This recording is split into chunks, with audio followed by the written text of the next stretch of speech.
The European Union's foreign policy chief, Federica Mogherini, is expected to deliver a report on the transition in Zimbabwe to the European Parliament in Strasbourg.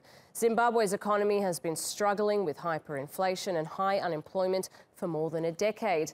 But with a new administration in place, things might be changing as the EU considers lifting economic sanctions against the country. Now, for more on this, Jack Parrock joins us from Brussels.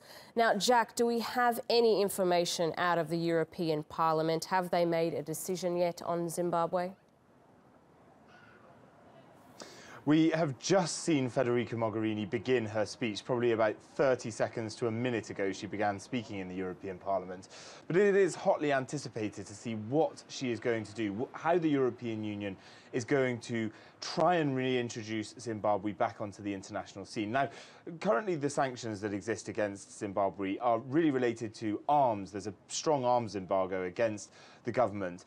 But as far as the government goes, it would be possible for the European Union to send money to the government.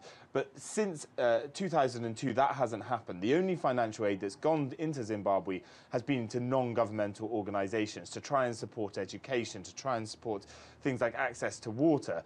And now the European Union is going to be looking into ways to help the new administration under Emerson and Mnangagwa in Zimbabwe try and re-enter the international sphere, international economic sphere, so that Zimbabwe can return to some sort of normality economically.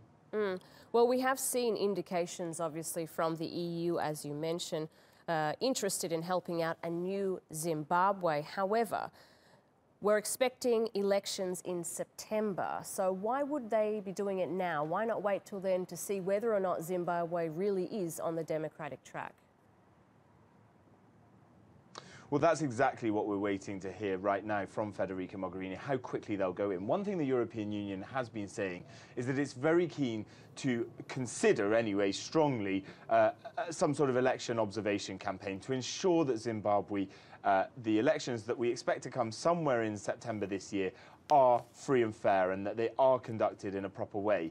And that's actually important for Zimbabwe as it re-enters the international sphere to try and show that it firstly is willing and accepting of international observers, but that the leader that does become the leader is legitimate. That's something that will be important for any future cooperation between the EU and also with countries like the United States, who will presumably want to move in and do some sort of election observation as well. Thank you very much for that, Jack.